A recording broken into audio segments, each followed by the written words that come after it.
Imagine you're walking into a job interview. You've rehearsed your answers, perfected your outfit, and arrived on time. Everything looks right on the outside, but inside, your heart is racing, your palms are sweating, and your mind is flooding with what-ifs. What if I freeze? What if I say the wrong thing? What if they can tell I'm anxious? Now it's no longer about getting the job. It's about surviving the moment. Or picture this. You're at a dinner with friends. You're smiling, but it feels like a performance. You're not really present. You're scanning for the nearest exit. You excuse yourself not to use the bathroom, but to escape the pressure of being seen. This is anxiety, not shyness, not nerves, not overthinking. Anxiety can hijack your entire body, and no one else sees it happening. It shows up quietly, in your thoughts, your heart rate, your habits, and in the moments you skip, because it's easier to avoid than to explain. It can feel like you're the only one fighting this invisible war. But you're not. Over 280 million people live with anxiety disorders worldwide, and that number is growing. Anxiety doesn't always scream. Sometimes it whispers, telling you to shrink, to stay quiet, to play small. And too often we believe it. Here's the truth. Anxiety is not weakness. It's not a flaw. And it's not something you just get over. So how do we deal with it? Let's start here. Not all anxiety is harmful. Anxiety is a natural response to stress. It helps us survive danger, push through deadlines, react in emergencies. But when anxiety shows up in calm places, when it takes over conversations, decisions, or daily tasks, that's when it becomes something more. That's when it starts controlling you.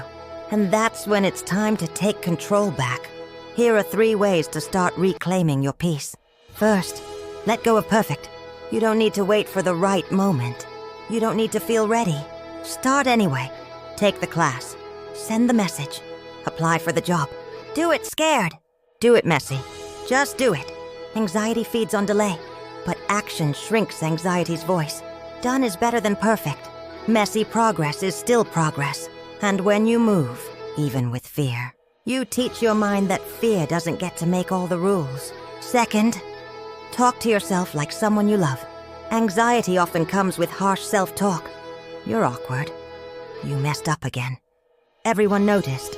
But you'd never talk to a friend that way. So why talk to yourself like that? Be kinder, more patient, more forgiving. You're not broken. You're just doing your best with an overactive alarm system. If you had a panic attack, it's okay. If you walked away instead of speaking up, that's okay too. You're human, and healing takes grace. Forgive yourself, again and again, if you need to. That's how growth begins. Third, find purpose bigger than your panic. When life feels overwhelming, purpose gives us grounding. Not just goals, but meaning. What pulls you forward? Who do you show up for?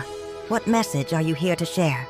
It could be your children, your art, your story, your community. It doesn't have to be big, but it has to be real. Viktor Frankl once said, "Those who have a why to live can bear almost any how."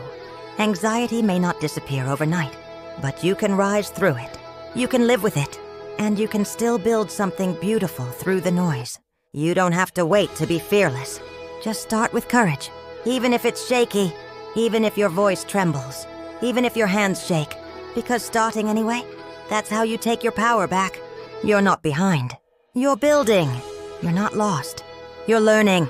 And you're still standing, still trying, still showing up. And that's strength. Subscribe to hear all the facts daily. Persistent elevation.